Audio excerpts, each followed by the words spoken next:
ಓಂ ಶಾಂತಿ.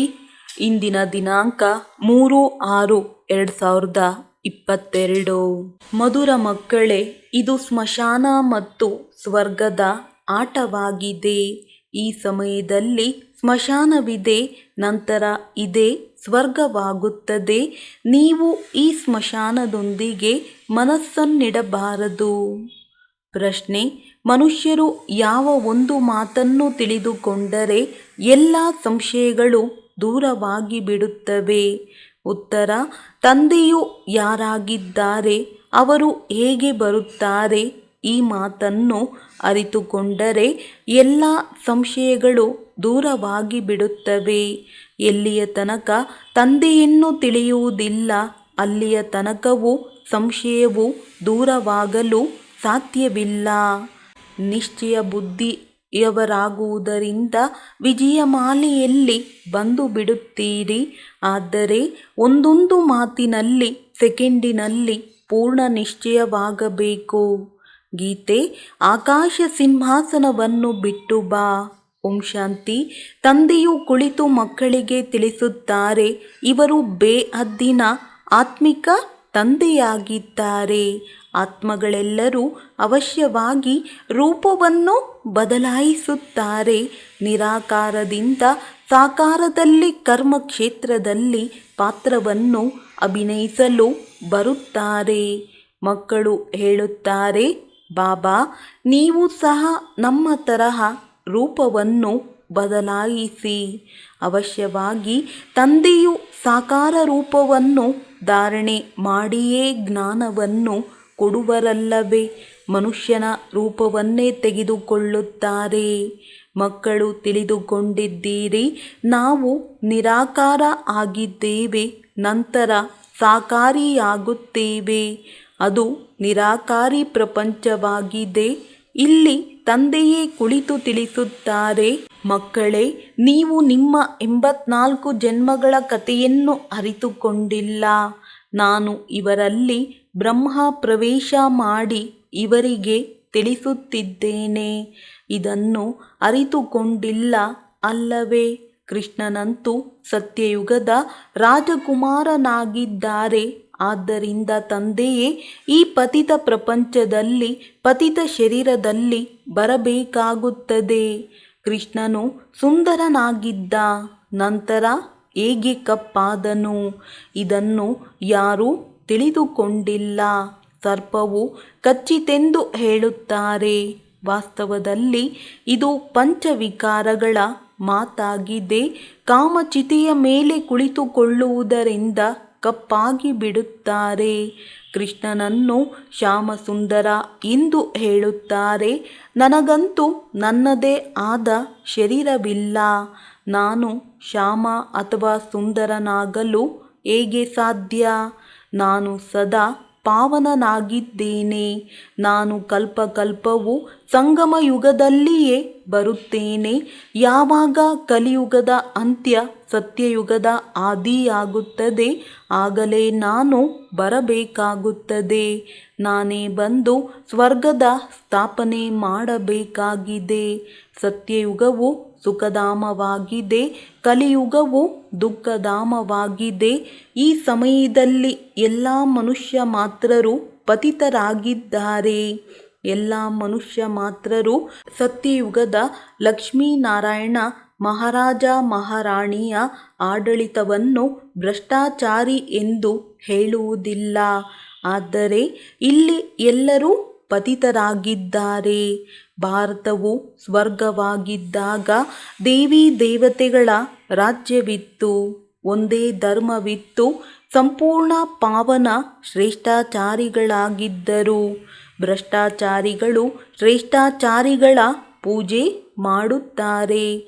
ಸನ್ಯಾಸಿಗಳು ಪವಿತ್ರರಾಗುತ್ತಾರೆಂದರೆ ಅಪವಿತ್ರರು ಅವರಿಗೆ ತಲೆಬಾಗಿಸುತ್ತಾರೆ. ಸನ್ಯಾಸಿಗಳನ್ನು ಗೃಹಸ್ಥಿಗಳು ಸ್ವಲ್ಪವೂ ಅನುಕರಣೆ ಮಾಡುವುದಿಲ್ಲ. ನಾನು ಇಂತಹ ಸನ್ಯಾಸಿಯ ಅನುಯಾಯಿಯಾಗಿದ್ದೇನೆ ಎಂದು ಕೇವಲ ಹೇಳುತ್ತಾರಷ್ಟೇ. ಅನುಯಾಯಿಯಾಗಿದ್ದೇನೆಂದು ಹೇಳುತ್ತೀರೆಂದರೆ ಅವರನ್ನು ಅನುಕರಣೆ ಮಾಡಿ. ನೀವು ಸಹ ಸನ್ಯಾಸಿಯಾದಾಗ ಅವರ ಅನುಯಾಯಿ ಎಂದು ಹೇಳಬಹುದು. ಗೃಹಸ್ಥಿಗಳು ಅನುಯಾಯಿಗಳಾಗುತ್ತಾರೆ, ಆದರೆ ಅವರು ಪವಿತ್ರರಂತೂ ಆಗುವುದಿಲ್ಲ. ಸನ್ಯಾಸಿಗಳು ಸಹ ಅವರಿಗೆ ತಿಳಿಸುವುದಿಲ್ಲ. ನಾವು ಅನುಕರಣೆ ಮಾಡುತ್ತಿಲ್ಲವೆಂದು ಅವರೂ ಸಹ ತಿಳಿದುಕೊಳ್ಳುವುದಿಲ್ಲ. ಆದರೆ ಇಲ್ಲಿ ಮಾತಾಪಿತರನ್ನು ಪೂರ್ಣ ಅನುಕರಣೆ ಮಾಡಬೇಕಾಗಿದೆ. ಗಾಯನವಿದೆ, ಮಾತಾಪಿತರನ್ನು ಅನುಕರಣೆ ಮಾಡಿ ಮತ್ತೆಲ್ಲ ಸಂಘಗಳಿಂದ ಬುದ್ಧಿಯೋಗವನ್ನು ತೆಗೆಯಬೇಕಾಗಿದೆ. ಎಲ್ಲ ದೇಹಧಾರಿಗಳಿಂದ ಬುದ್ಧಿಯನ್ನು ತೆಗೆದು ನಾನೊಬ್ಬ ತಂದೆಯೊಂದಿಗೆ ಜೋಡಿಸಿದಾಗ ನನ್ನ ಹತ್ತಿರ ತಲುಪುತ್ತೀರಿ. ಮತ್ತೆ ಸತ್ಯಯುಗದಲ್ಲಿ ಬಂದು ಬಿಡುತ್ತೀರಿ. ನೀವು ಸರ್ವತೋಮುಖರಾಗಿದ್ದೀರಿ, ಆಲ್ರೌಂಡರ್. 84 ಜನ್ಮಗಳನ್ನು ತೆಗೆದುಕೊಳ್ಳುತ್ತೀರಿ. ಆದಿಯಿಂದ ಅಂತ್ಯದ ತನಕ, ಅಂತ್ಯದಿಂದ ಆದಿಯ ತನಕ ನಮ್ಮ ಆಲ್ರೌಂಡ್ ಪಾತ್ರವು ನಡೆಯುತ್ತದೆ ಎನ್ನುವುದನ್ನು ನೀವು ಅರಿತುಕೊಂಡಿದ್ದೀರಿ. ಅನ್ಯ ಧರ್ಮದವರ ಪಾತ್ರವು ಆದಿಯಿಂದ ಅಂತ್ಯದ ತನಕ ನಡೆಯುವುದಿಲ್ಲ.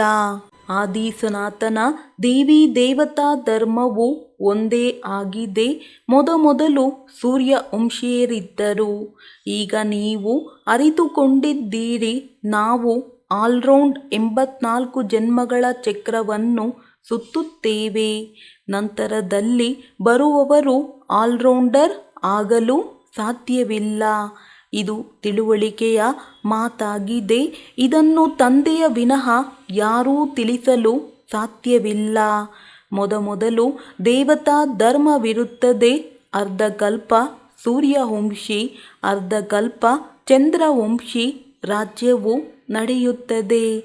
ಈಗ ಇದು ಅತಿ ಚಿಕ್ಕದಾದ ಯುಗವಾಗಿದೆ. ಇದನ್ನೇ ಸಂಗಮವೆಂದು ಹೇಳುತ್ತಾರೆ, ಕುಂಭ ಎಂತಲೂ ಹೇಳುತ್ತಾರೆ. ತಂದೆಯನ್ನೇ ನೆನಪು ಮಾಡುತ್ತಾರೆ. ಏ ಪರಂಪಿತ ಪರಮಾತ್ಮ, ಬಂದು ನಾವು ಪತಿತರನ್ನು ಪಾವನ ಮಾಡು. ತಂದೆಯೊಂದಿಗೆ ಮಿಲನ ಮಾಡಲು ಎಷ್ಟೊಂದು ಅಲೆದಾಡುತ್ತಿರುತ್ತಾರೆ. ಯಜ್ಞ, ತಪ, ದಾನ, ಪುಣ್ಯ ಮುಂತಾದವುಗಳನ್ನು ಮಾಡುತ್ತಿರುತ್ತಾರೆ. ಆದರೆ ಏನೂ ಲಾಭವಾಗುವುದಿಲ್ಲ. ಈಗ ನೀವು ಅಲೆದಾಡುವಿಕೆಯಿಂದ ಮುಕ್ತರಾಗಿದ್ದೀರಿ. ಅದು ಭಕ್ತಿಕಾಂಡವಾಗಿದೆ, ಇದು ಜ್ಞಾನಕಾಂಡವಾಗಿದೆ. ಭಕ್ತಿ ಮಾರ್ಗವು ಅರ್ಧಕಲ್ಪ ನಡೆಯುತ್ತದೆ, ಇದು ಜ್ಞಾನ ಮಾರ್ಗವಾಗಿದೆ. ಈ ಸಮಯದಲ್ಲಿ ನಿಮಗೆ ಈ ಹಳೆಯ ಪ್ರಪಂಚದಿಂದ ವೈರಾಗ್ಯವನ್ನು ತರಿಸುತ್ತಾರೆ. ಆದ್ದರಿಂದ ನಿಮ್ಮಲ್ಲಿ ಬೇಹದ್ದಿನ ವೈರಾಗ್ಯವಿದೆ, ಏಕೆಂದರೆ ಇಡೀ ಪ್ರಪಂಚವು ಸ್ಮಶಾನವಾಗುವುದಿದೆ ಎನ್ನುವುದನ್ನು ನೀವು ತಿಳಿದುಕೊಂಡಿದ್ದೀರಿ. ಈ ಸಮಯದಲ್ಲಿ ಸ್ಮಶಾನವಾಗಿದೆ, ಮತ್ತೆ ಇದೇ ಸ್ವರ್ಗವಾಗುತ್ತದೆ. ಇದು ಸ್ಮಶಾನ ಹಾಗೂ ಸ್ವರ್ಗದ ಆಟವಾಗಿದೆ. ತಂದೆಯು ಸ್ವರ್ಗದ ಸ್ಥಾಪನೆ ಮಾಡುತ್ತಾರೆ. ಆದ್ದರಿಂದ ಇವರನ್ನು ನೆನಪು ಮಾಡುತ್ತಾರೆ. ರಾವಣನನ್ನು ಯಾರೂ ನೆನಪು ಮಾಡುವುದಿಲ್ಲ. ಮುಖ್ಯವಾಗಿ ಒಂದು ಮಾತನ್ನು ತಿಳಿದುಕೊಳ್ಳುವುದರಿಂದ ನಂತರ ಎಲ್ಲ ಸಂಶಯಗಳು ದೂರವಾಗುತ್ತವೆ.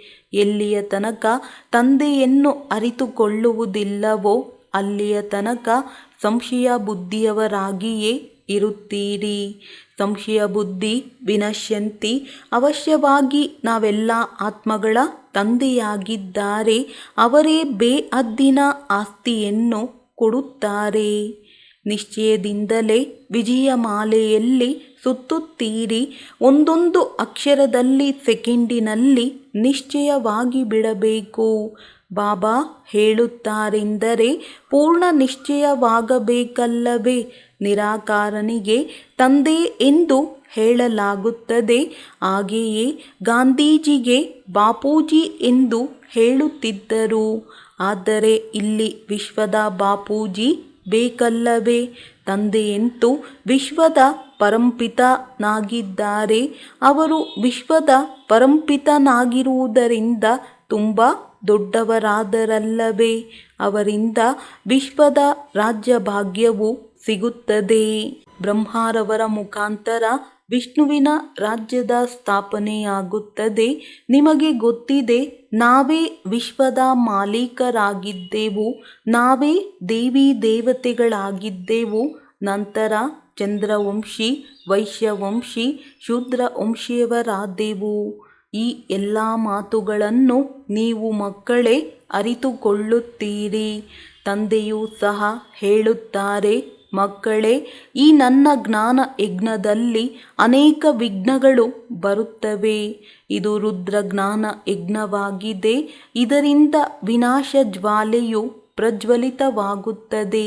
ಇದರಲ್ಲಿ ಇಡೀ ಹಳೆಯ ಪ್ರಪಂಚವು ಸಮಾಪ್ತಿಯಾಗಿ ಒಂದು ದೇವತಾ ಧರ್ಮದ ಸ್ಥಾಪನೆಯಾಗುವುದು. ನಿಮಗೆ ತಿಳಿಸಿಕೊಡುವವರು ತಂದೆಯಾಗಿದ್ದಾರೆ. ಅವರು ಸತ್ಯವನ್ನೇ ಹೇಳುತ್ತಾರೆ. ನರನಿಂದ ನಾರಾಯಣರಾಗುವ ಸತ್ಯ ಕಥೆಯನ್ನು ತಿಳಿಸುತ್ತಾರೆ. ಈ ಕಥೆಯನ್ನು ನೀವು ಈಗಲೇ ಕೇಳುತ್ತೀರಿ. ಇದು ಪರಂಪರೆಯಿಂದ ನಡೆದು ಬರುವುದಿಲ್ಲ. ನೀವು 84 ಜನ್ಮಗಳನ್ನು ಪೂರ್ಣ ಮಾಡುತ್ತೀರಿ. ನಂತರ ಹೊಸ ಪ್ರಪಂಚದಲ್ಲಿ ನಿಮ್ಮ ರಾಜ್ಯವಿರುವುದು. ಇದು ರಾಜಯೋಗದ ಜ್ಞಾನವಾಗಿದೆ ಎನ್ನುವುದನ್ನು ಈಗ ತಂದೆಯು ತಿಳಿಸುತ್ತಾರೆ. ಸಹಜ ರಾಜಯೋಗದ ಜ್ಞಾನವು ಒಬ್ಬ ಪರಂಪಿತ ಪರಮಾತ್ಮನ ಬಳಿಯೇ ಇದೆ. ಇದನ್ನು ಭಾರತದ ಪ್ರಾಚೀನ ರಾಜಯೋಗವೆಂದು ಹೇಳುತ್ತಾರೆ. ಅವಶ್ಯವಾಗಿ ಕಲಿಯುಗವನ್ನು ಸತ್ಯಯುಗವನ್ನಾಗಿ ಮಾಡಿದ್ದರು. ವಿನಾಶವು ಪ್ರಾರಂಭವಾಗಿತ್ತು. ಅಣ್ವಸ್ತ್ರಗಳ ಮಾತಾಗಿದೆ. ಸತ್ಯಯುಗ ತ್ರೇತಾದಲ್ಲಿ ಯಾವುದೇ ಯುದ್ಧಗಳು ನಡೆಯುವುದಿಲ್ಲ. ನಂತರದಲ್ಲಿ ಪ್ರಾರಂಭವಾಗುತ್ತದೆ. ಈ ಅಣ್ವಸ್ತ್ರಗಳ ಯುದ್ಧವು ಕೊನೆಯ ಯುದ್ಧವಾಗಿದೆ. ಮೊದಲು ಕತ್ತಿಗಳಿಂದ ಯುದ್ಧ ಮಾಡುತ್ತಿದ್ದರು. ನಂತರ ಬಂದೂಕುಗಳನ್ನು ಉಪಯೋಗಿಸಿದರು. ನಂತರ ತೋಪುಗಳನ್ನು ಕಂಡು ಹಿಡಿದರು. ಈಗ ಬಾಂಬ್ಸ್ಗಳನ್ನು ತಯಾರಿಸಿದ್ದಾರೆ. ಇಲ್ಲವೆಂದರೆ ಇಡೀ ಪ್ರಪಂಚದ ವಿನಾಶವು ಹೇಗಾಗುತ್ತದೆ? ಮತ್ತೆ ಇದರ ಜೊತೆಗೆ ಪ್ರಾಕೃತಿಕ ಆಪತ್ತುಗಳೂ ಸಹ ಆಗುತ್ತವೆ. ಧಾರಾಕಾರವಾದ ಮಳೆ, ಕ್ಷಾಮ ಇವುಗಳು ಪ್ರಾಕೃತಿಕ ಆಪತ್ತುಗಳಾಗಿವೆ. ಭೂಕಂಪವಾದರೆ ಅದನ್ನು ಪ್ರಾಕೃತಿಕ ಆಪತ್ತು ಎಂದು ಹೇಳುತ್ತಾರೆ. ಅದರಲ್ಲಿ ಯಾರೇನು ಮಾಡಲು ಸಾಧ್ಯ? ಯಾರಾದರೂ ತಮ್ಮ ವಿಮೆ ಇನ್ಶೂರೆನ್ಸ್ ಮಾಡಿಸಿದ್ದರೆ ಯಾರು ಯಾರಿಗೆ ಕೊಡುತ್ತಾರೆ? ಎಲ್ಲರೂ ಸತ್ತು ಹೋಗುತ್ತಾರೆ. ಯಾರಿಗೂ ಏನೂ ಸಿಗುವುದಿಲ್ಲ. ಈಗ ನೀವು ತಂದೆಯ ಬಳಿ ವಿಮೆ ಮಾಡಬೇಕಾಗಿದೆ. ಈ ವಿಮೆಯನ್ನು ಭಕ್ತಿಯಲ್ಲಿಯೂ ಸಹ ಮಾಡುತ್ತಾರೆ. ಆದರೆ ಅದು ಅರ್ಧಕಲ್ಪಕ್ಕೆ ಪ್ರತಿಫಲ ಸಿಗುತ್ತದೆ. ಇಲ್ಲಂತೂ ನೀವು ನೇರವಾಗಿ ವಿಮೆ ಮಾಡುತ್ತೀರಿ. ಯಾರಾದರೂ ಸರ್ವಸ್ವವನ್ನು ವಿಮೆ ಮಾಡುತ್ತಾರೆಂದರೆ ಅವರಿಗೆ ರಾಜ್ಯಭಾಗ್ಯವು ಸಿಕ್ಕಿಬಿಡುವುದು. ಹೇಗೆ? ಬಾಬಾ ತಮ್ಮ ಬಗ್ಗೆ ತಿಳಿಸುತ್ತಾರೆ. ಸರ್ವಸ್ವವನ್ನು ತಂದೆಗೆ ವಿಮೆ ಮಾಡಿದ್ದರು. ತಂದೆಯ ಹತ್ತಿರ ವಿಮೆ ಮಾಡಿದರೆ ಪೂರ್ಣ ರಾಜ್ಯಭಾಗ್ಯವು ಸಿಗುತ್ತದೆ. ಉಳಿದಂತೆ ಈ ಪ್ರಪಂಚವೇ ಸಮಾಪ್ತಿಯಾಗಿ ಬಿಡುತ್ತದೆ. ಇದು ಮೃತ್ಯುಲೋಕವಾಗಿವೆ. ಕೆಲವರದ್ದು ಮಣ್ಣಿನಲ್ಲಿ ಹೋಗುತ್ತದೆ, ಕೆಲವರದ್ದು ರಾಜರ ಪಾಲಾಗುತ್ತದೆ. ಯಾವಾಗಲಾದರೂ ಎಲ್ಲಾದರೂ ಬೆಂಕಿಯು ಬೀಳುತ್ತದೆ ಎಂದರೆ ಅಥವಾ ಯಾವುದೇ ಆಪತ್ತುಗಳು ಬಂದರೆ ಅಲ್ಲಿ ಕಳ್ಳರು ಲೂಟಿ ಮಾಡುತ್ತಾರೆ. ಈ ಸಮಯವೇ ಅಂತ್ಯದ್ದಾಗಿದೆ. ಆದ್ದರಿಂದ ಈಗ ತಂದೆಯನ್ನು ನೆನಪು ಮಾಡಬೇಕಾಗಿದೆ. ಸಹಯೋಗ ಕೊಡಬೇಕಾಗಿದೆ. ಈ ಸಮಯದಲ್ಲಿ ಎಲ್ಲರೂ ಪತಿತರಾಗಿದ್ದಾರೆ. ಅವರು ಪಾವನ ಪ್ರಪಂಚವನ್ನು ಸ್ಥಾಪನೆ ಮಾಡಲು ಸಾಧ್ಯವಿಲ್ಲ. ಇದಂತೂ ತಂದೆಯ ಕರ್ತವ್ಯವಾಗಿದೆ. ತಂದೆಯನ್ನೇ ನಿರಾಕಾರಿ ಪ್ರಪಂಚದಿಂದ ಬಂದು ಬಿಡಿ, ಬಂದು ರೂಪವನ್ನು ಧರಿಸಿ ಎಂದು ಕರೆಯುತ್ತಾರೆ. ಅಂದಾಗ ತಂದೆಯು ಹೇಳುತ್ತಾರೆ, ನಾನು ಸಾಕಾರದಲ್ಲಿ ಬಂದಿದ್ದೇನೆ, ರೂಪವನ್ನು ಧರಿಸಿದ್ದೇನೆ, ಆದರೆ ಯಾವಾಗಲೂ ಇವರಲ್ಲಿ ಇರುವುದಿಲ್ಲ. ದಿನವಿಡೀ ಸವಾರಿ ಮಾಡುವುದಿಲ್ಲ. ಎತ್ತಿನ ಸವಾರಿಯನ್ನು ತೋರಿಸುತ್ತಾರೆ ಹಾಗೂ ಭಾಗ್ಯಶಾಲಿ ರಥ ಮನುಷ್ಯನನ್ನು ತೋರಿಸುತ್ತಾರೆ. ಈಗ ಇದು ಸತ್ಯವೋ ಅದು ಸತ್ಯವೋ? ಗೋಶಾಲೆಯನ್ನು ತೋರಿಸುತ್ತಾರಲ್ಲವೇ? ಗೋಮುಖವನ್ನು ತೋರಿಸಿದ್ದಾರೆ.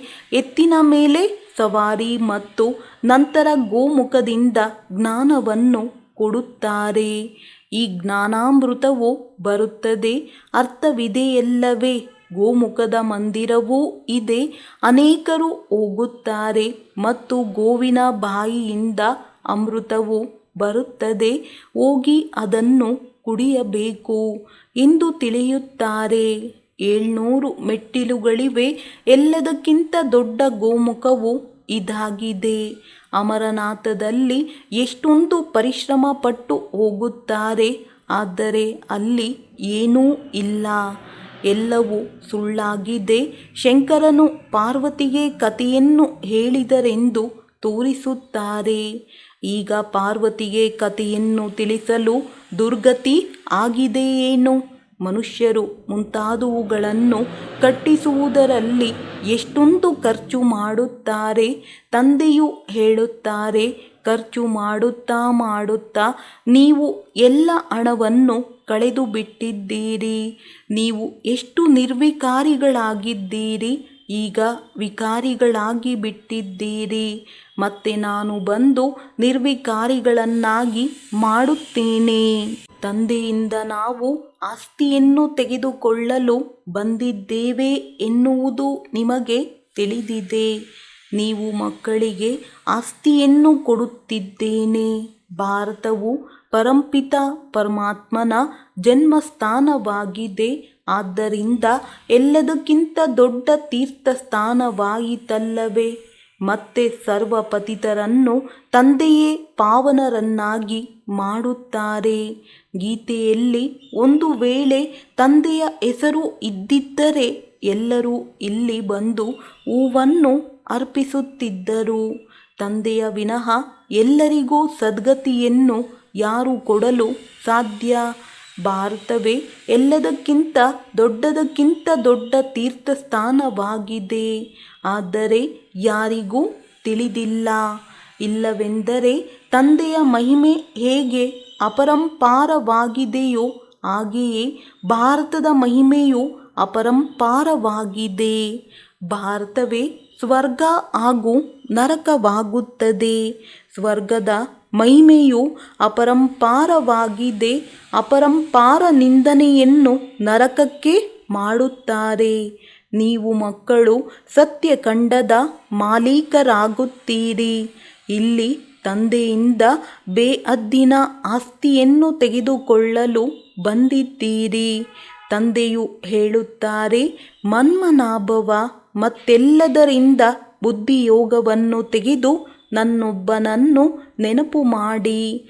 ನೆನಪಿನಿಂದಲೇ ಪವಿತ್ರರಾಗುತ್ತೀರಿ. ಜ್ಞಾನದಿಂದ ಆಸ್ತಿಯನ್ನು ತೆಗೆದುಕೊಳ್ಳಬೇಕಾಗಿದೆ. ಮುಕ್ತಿಯ ಆಸ್ತಿಯು ಎಲ್ಲರಿಗೂ ಸಿಗುತ್ತದೆ. ಆದರೆ ಸ್ವರ್ಗದ ಆಸ್ತಿಯನ್ನು ಯಾರು ರಾಜಯೋಗವನ್ನು ಕಲಿಯುತ್ತಾರೆ ಅವರೇ ಪಡೆಯುತ್ತಾರೆ. ಸದ್ಗತಿಯಂತೂ ಎಲ್ಲರಿಗೂ ಆಗಬೇಕಾಗಿದೆ. ಎಲ್ಲರನ್ನೂ ಹಿಂತಿರುಗಿ ಕರೆದುಕೊಂಡು ಹೋಗುತ್ತಾರೆ.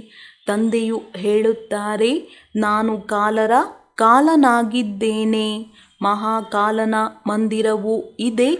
ತಂದೆಯು ತಿಳಿಸುತ್ತಾರೆ, ಅಂತ್ಯದಲ್ಲಿ ಯಾವಾಗ ಪ್ರತ್ಯಕ್ಷತೆಯಾಗುತ್ತದೆ ಆಗ ಇವರಿಗೆ ಅವಶ್ಯವಾಗಿ ತಿಳಿಸುವವರು ಬೇಹದ್ದಿನ ತಂದೆಯಾಗಿದ್ದಾರೆ ಎನ್ನುವುದನ್ನು ಎಲ್ಲರೂ ತಿಳಿಯುತ್ತಾರೆ. ಕಥೆಯನ್ನು ತಿಳಿಸುವವರು ಒಂದು ವೇಳೆ ಗೀತೆಯ ಭಗವಂತ ಕೃಷ್ಣನಲ್ಲ ಶಿವನಾಗಿದ್ದಾರೆ ಎಂದು ಈಗ ಹೇಳಿದರೆ ಇವರಿಗೆ ಬ್ರಹ್ಮಕುಮಾರಿಯರ ಭೂತವು ಹಿಡಿದಿದೆ ಎಂದು ಎಲ್ಲರೂ ಹೇಳುತ್ತಾರೆ. ಆದ್ದರಿಂದ ಇವರಿಗೆ ಈಗ ಸಮಯವಲ್ಲ. ಅಂತ್ಯದಲ್ಲಿ ಒಪ್ಪುತ್ತಾರೆ. ಈಗ ಒಪ್ಪುವುದರೆಂದರೆ ಎಲ್ಲ ಗ್ರಹಚಾರವು ಓಡಿ ಹೋಗುತ್ತದೆ. ಒಳ್ಳೆಯದು ಮಧುರಾತಿ ಮಧುರ ಅಗಲಿ ಹೋಗಿ ಮರಳಿ ಸಿಕ್ಕಿರುವ ಮಕ್ಕಳ ಪ್ರತಿ ಮಾತಾಪಿತಾ ಬಾಪ್ದಾದಾರವರ ನೆನಪು, ಪ್ರೀತಿ ಹಾಗೂ ಸುಪ್ರಭಾತ. ಆತ್ಮಿಕ ಮಕ್ಕಳಿಗೆ ಆತ್ಮಿಕ ತಂದೆಯ ನಮಸ್ತೆ. ಧಾರಣೆಗಾಗಿ ಮುಖ್ಯ ಸಾರ: ಮತ್ತೆಲ್ಲ ಸಂಘಗಳನ್ನು ಬಿಟ್ಟು ಮಾತಾಪಿತರನ್ನು ಪೂರ್ತಿ ಅನುಕರಣೆ ಮಾಡಬೇಕಾಗಿದೆ. ಈ ಹಳೆಯ ಪ್ರಪಂಚದೊಂದಿಗೆ ಬೇಹದ್ದಿನ ವೈರಾಗ್ಯವನ್ನಿಟ್ಟು ಇದನ್ನು ಮರೆಯಬೇಕಾಗಿದೆ. ಇದು ಅಂತಿಮ ಸಮಯವಾಗಿದೆ. ಎಲ್ಲವೂ ಸಮಾಪ್ತಿಯಾಗುವ ಮೊದಲೇ ತಮ್ಮ ಬಳಿ ಏನೆಲ್ಲ ಇದೆಯೋ ಅದನ್ನು ವಿಮೆ ಇನ್ಶೂರ್ ಮಾಡಿ ಭವಿಷ್ಯದಲ್ಲಿ ಪೂರ್ಣ ರಾಜ್ಯ ಭಾಗ್ಯದ ಅಧಿಕಾರವನ್ನು ಪಡೆಯಬೇಕಾಗಿದೆ. ವರದಾನ: ಬ್ರಾಹ್ಮಣ ಜೀವನದಲ್ಲಿ ಸದಾ ಖುಷಿಯ ಔಷಧಿಯನ್ನು ಸೇವಿಸುವ ಹಾಗೂ ಸೇವನೆ ಮಾಡಿಸುವಂತಹ ಶ್ರೇಷ್ಠ ಭಾಗ್ಯಶಾಲಿ ಭವ. ನಾವು ವಿಶ್ವದ ಮಾಲೀಕನ ಬಾಲಕರಿಂದ ಮಾಲೀಕರಾಗುವವರು ಎಂಬ ಈಶ್ವರಿಯ ನಶೆ ಹಾಗೂ ಖುಷಿಯಲ್ಲಿರಿ. ವಾಹ್, ನನ್ನ ಶ್ರೇಷ್ಠ ಭಾಗ್ಯವೇ ಅರ್ಥಾತ್ ಅದೃಷ್ಟವೇ. ಸದಾ ಇದೇ ಖುಷಿಯ ಉಯ್ಯಾಲೆಯಲ್ಲಿ ತೂಗಾಡುತ್ತೀರಿ. ಸದಾ ಭಾಗ್ಯಶಾಲಿಯೂ ಆಗಿದ್ದೀರಿ ಹಾಗೂ ಸದಾ ಖುಷಿಯ ಔಷಧಿಯನ್ನು ಸೇವಿಸುತ್ತಾ ಹಾಗೂ ಅನ್ಯರಿಗೂ ಸೇವನೆ ಮಾಡಿಸುವವರು ಆಗಿದ್ದೀರಿ. ಅನ್ಯರಿಗೂ ಖುಷಿಯ ಮಹಾದಾನವನ್ನು ಕೊಡುತ್ತಾ ಭಾಗ್ಯಶಾಲಿಯನ್ನಾಗಿ ಮಾಡುತ್ತೀರಿ. ತಮ್ಮ ಜೀವನವೇ ಖುಷಿಯಾಗಿರುವುದು, ಖುಷಿಯಾಗಿರುವುದೇ ಜೀವಿಸುವುದಾಗಿದೆ. ಇದೇ ಬ್ರಾಹ್ಮಣ ಜೀವನದಲ್ಲಿ ಶ್ರೇಷ್ಠ ವರದಾನವೂ ಆಗಿದೆ. ಸ್ಲೋಗನ್: ಪ್ರತಿಯೊಂದು ಪರಿಸ್ಥಿತಿಯಲ್ಲಿ ಸಹನಶೀಲರಾಗಿ ಇರುತ್ತೀರೆಂದರೆ ಮೋಜಿನ ಅನುಭವ ಮಾಡುತ್ತಾ ಇರುತ್ತೀರಿ. ಮಾತೇಶ್ವರಿಯವರ ಅಮೂಲ್ಯ ಮಹಾವಾಕ್ಯ. ತಮ್ಮ ಈ ಈಶ್ವರೀಯ ಜ್ಞಾನವು ತಮ್ಮ ಬುದ್ಧಿಯಿಂದ ಹೊರಬಂದಿರುವುದಲ್ಲ. ತಮ್ಮ ಬುದ್ಧಿ ಅಥವಾ ಕಲ್ಪನೆಯೂ ಅಲ್ಲ ಅಥವಾ ತಮ್ಮ ಸಂಕಲ್ಪವೂ ಅಲ್ಲ. ಆದರೆ ಈ ಜ್ಞಾನವು ಇಡೀ ಸೃಷ್ಟಿಯ ರಚಯಿತನ ಮೂಲಕ ಕೇಳಿರುವಂತಹ ಜ್ಞಾನವಾಗಿದೆ. ಹಾಗೂ ಯಾರು ಕೇಳುವುದರ ಜೊತೆಗೆ ಅನುಭವ ಮತ್ತು ವಿವೇಕದಲ್ಲಿ ತರುತ್ತಾರೆಯೋ ಅದನ್ನು ತಮಗೆ ಪ್ರತ್ಯಕ್ಷದಲ್ಲಿ ತಿಳಿಸುತ್ತಿದ್ದೇವೆ. ಒಂದು ವೇಳೆ ನಮ್ಮ ವಿವೇಕದ ಮಾತಾಗಿದ್ದರೆ ಕೇವಲ ನಮ್ಮ ಬಳಿ ಇರುತ್ತದೆ. ಆದರೆ ಇದಂತೂ ಪರಮಾತ್ಮನ ಮೂಲಕ ಕೇಳಿಸಿಕೊಂಡು ವಿವೇಕದಿಂದ ಅನುಭವದಲ್ಲಿ ಧಾರಣೆ ಮಾಡುತ್ತೇವೆ. ಯಾವ ಮಾತು ಧಾರಣೆ ಮಾಡುತ್ತೇವೆಯೋ ಅದು ಯಾವಾಗ ವಿವೇಕ ಹಾಗೂ ಅನುಭವದಲ್ಲೇನು ಬರುತ್ತದೆಯೋ ಆಗ ಒಪ್ಪಲಾಗುತ್ತದೆ. ಈ ಮಾತನ್ನು ಸಹ ನಾವು ಇದರ ಮೂಲಕ ತಿಳಿದು ಬಿಟ್ಟಿದ್ದೇವೆ. ಅಂದ ಮೇಲೆ ಪರಮಾತ್ಮನ ರಚನೆ ಏನಾಗಿದೆ, ಪರಮಾತ್ಮನು ಏನಾಗಿದ್ದಾರೆ, ಉಳಿದಂತೆ ಇದ್ಯಾವುದು ನಮ್ಮ ಸಂಕಲ್ಪಗಳ ಮಾತಲ್ಲ. ಒಂದು ವೇಳೆ ಆ ರೀತಿ ಆಗಿದ್ದರೆ ನಮ್ಮ ಮನಸ್ಸಿನಲ್ಲಿ ಉತ್ಪನ್ನವಾಗುತ್ತದೆ, ಅದು ನಮ್ಮ ಸಂಕಲ್ಪವಾಯಿತು. ಆದ್ದರಿಂದ ನಮಗೇನು ಸ್ವಯಂ ಪರಮಾತ್ಮನ ಮೂಲಕ ಮುಖ್ಯ ಧಾರಣಾ ಯೋಗ್ಯ ಮಹಾವಾಕ್ಯಗಳು ಸಿಕ್ಕಿದೆಯೋ ಅದಾಗಿದೆ ಮುಖ್ಯವಾಗಿ ಯೋಗವನ್ನಿಡುವುದು. ಆದರೆ ಯೋಗಕ್ಕೆ ಮೊದಲು ಜ್ಞಾನ, ತಿಳುವಳಿಕೆ ಅಥವಾ ಅರಿವು ಇರಬೇಕಾಗಿದೆ. ಯೋಗ ಮಾಡುವುದಕ್ಕೆ ಮೊದಲು ಜ್ಞಾನವಿರಬೇಕೆಂದು ಏಕೆ ಹೇಳಲಾಗುತ್ತದೆ? ಮೊದಲು ಚಿಂತನೆ, ಅರಿವು, ಅದರ ನಂತರ ಯೋಗವನ್ನಿಡುವುದು. ಸದಾ ಹೀಗೆ ಹೇಳಲಾಗುತ್ತದೆ. ಮೊದಲು ತಿಳುವಳಿಕೆ ಇರಬೇಕು, ಇಲ್ಲದಿದ್ದರೆ ಉಲ್ಟಾ ಕರ್ಮ ನಡೆಯುತ್ತದೆ. ಆದ್ದರಿಂದ ಮೊದಲು ಅವಶ್ಯವಾಗಿ ಜ್ಞಾನವಿರಬೇಕು. ಜ್ಞಾನವು ಒಂದು ಶ್ರೇಷ್ಠವಾದ ಸ್ಥಿತಿಯಾಗಿದೆ. ಅದನ್ನು ತಿಳಿದುಕೊಳ್ಳುವುದಕ್ಕಾಗಿ ಬುದ್ಧಿ ಇರಬೇಕು. ಏಕೆಂದರೆ ನಮಗೆ ಸರ್ವಶ್ರೇಷ್ಠ ಪರಮಾತ್ಮನು ಓದಿಸುತ್ತಾರೆ. ಈ ಈಶ್ವರೀಯ ಜ್ಞಾನವು ಒಂದು ಕಡೆ ಮುರಿಯುವುದು ಸಂಬಂಧ ಮತ್ತೊಂದು ಕಡೆ ಜೋಡಣೆ ಮಾಡುವುದಾಗಿದೆ. ಒಬ್ಬ ಪರಮಾತ್ಮನ ಸಂಘವನ್ನು ಜೋಡಿಸಿರಿ. ಆ ಶುದ್ಧ ಸಂಬಂಧದಿಂದ ನಮ್ಮ ಜ್ಞಾನ ಏಣಿಯು ಮುಂದುವರಿಯುತ್ತದೆ. ಏಕೆಂದರೆ ಇದೇ ಸಮಯದಲ್ಲಿ ಆತ್ಮವು ಕರ್ಮ ಬಂಧನದಲ್ಲಿ ವಶವಾಗಿ ಬಿಟ್ಟಿದೆ. ಅದು ಆದಿಯಲ್ಲಿ ಕರ್ಮ ಬಂಧನರಹಿತವಾಗಿತ್ತು, ನಂತರದಲ್ಲಿ ಕರ್ಮ ಬಂಧನದಲ್ಲಿ ಬಂದಿದೆ. ಈಗ ಮತ್ತೆ ಅದು ತನ್ನ ಕರ್ಮ ಬಂಧನಗಳಿಂದ ಮುಕ್ತವಾಗಬೇಕಾಗಿದೆ. ಈಗ ತನ್ನ ಕರ್ಮಗಳ ಬಂಧನವೂ ಇಲ್ಲ ಮತ್ತು ಕರ್ಮ ಮಾಡುವುದು ನಮ್ಮ ಕೈಯಲ್ಲಿರಲಿ. ಅಂದರೆ ಕರ್ಮದ ಮೇಲೆ ನಿಯಂತ್ರಣವಿದ್ದಾಗ ಕರ್ಮಗಳ ಬಂಧನವೂ ಬರುವುದಿಲ್ಲ. ಇದಕ್ಕೆ ಜೀವನ್ಮುಕ್ತಿ ಎಂದು ಹೇಳಲಾಗುವುದು. ಹೀಗೆ ಇಲ್ಲದಿದ್ದರೆ ಕರ್ಮ ಬಂಧನದಲ್ಲಿ ಚಕ್ರದಲ್ಲಿ ಬರುವುದರಿಂದ ಸದಾ ಕಾಲಕ್ಕಾಗಿ ಜೀವನ್ಮುಕ್ತಿ ಸಿಗುವುದಿಲ್ಲ.